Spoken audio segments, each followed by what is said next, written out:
Magical realism is a complex genre of fiction that is a combination of real life and fantasy. Stories that fall into this genre take place in a world that's similar to our own or takes place during a historical time period.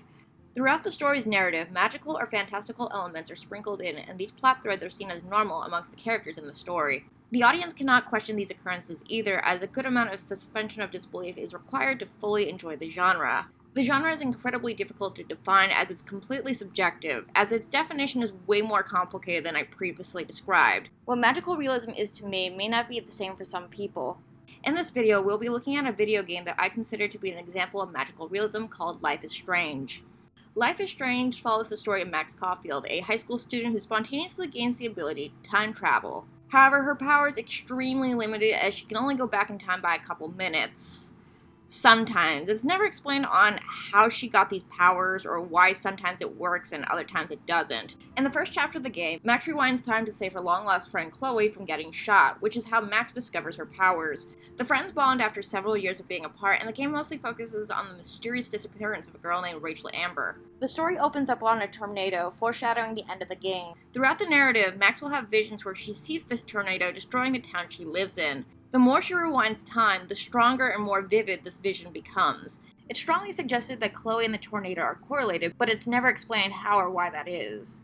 So, how is this game magical realism? Well, for one thing, the setting takes place during modern day, and the main character has supernatural abilities that are never questioned or explained.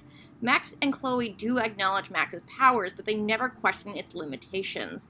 For example, in episode 2, one of Max's friends can commit suicide, and the player cannot rewind time. In episode 3, Max can go back in time by 6 years in order to save Chloe's dad from dying. But why? Magical realism, my friends, just don't question it. The phenomenon of not questioning anything is called authorial reticence. The dictionary definition is an occurrence in a story that may seem nonsensical, unusual, or unrealistic, but the audience must accept this occurrence as it is. Magical realism tend to have a lot of mundane elements as well, meaning that nothing really happens in order to progress the plot. And Life is Strange has a lot of those moments too. In episode 2, you can choose to get out of bed quickly or actually snooze without anything happening. Political or social commentary is a common theme in magical realism stories. In the first Life is Strange game, the social commentary is about mental illness.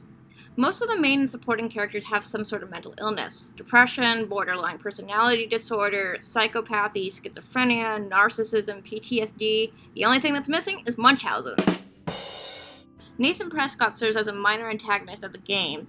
Whenever the player sees Nathan alone, they can easily tell that something isn't quite right with him. The player can discover that Nathan's parents try to cover up his issues, as if to say that Nathan's mental illness is a burden to the Prescott name. Another theme of magical realism is some sort of paradox, which Life is Strange is known for. Throughout the game, the player can explore different timelines. There are timelines where certain characters are killed, and then there's others where these characters are left alive. And at the end of the game, it's all the timelines in one consistent timeline, which is just nightmare fuel. And if that isn't enough paradox for you, this game is a choose-your-own-adventure game, meaning certain events will play out differently depending on the choices you, the player, will make. For example, after Kate's attempted suicide, you're given the choice on who do you want to blame. The crazy misogynist rich kid, the charming teacher, or the paranoid security guard. And after doing some further research in this game, there are 6 different outcomes to this one situation, all of them being based off past decisions you made. Metafiction is another trope that falls under the magical realism umbrella.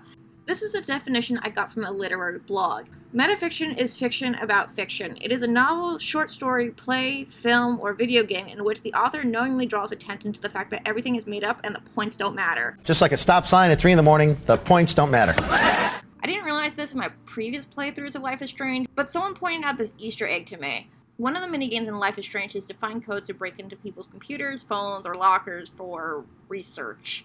And if you mess up exactly 50 times, Max will say, "I'm going to make the designers pay for all these bullshit code puzzles." As if she's aware that she's a fictional character. There's also another Easter egg in the game where the game becomes part of our world.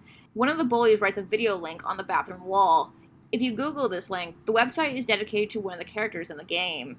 So that was my presentation on magical realism. Now on to the interactive portion. I've created a Life is Strange Mad Lib style game. Think of it as guiding Max into a reality that you created for her.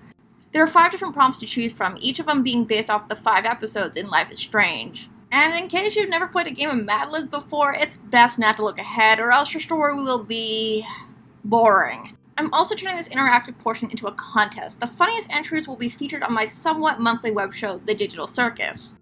The stories will be read aloud by yours truly while creating some funny animations to go with it. The winners will be emailed the video link once the video is made. With all that said, good luck and thanks for watching.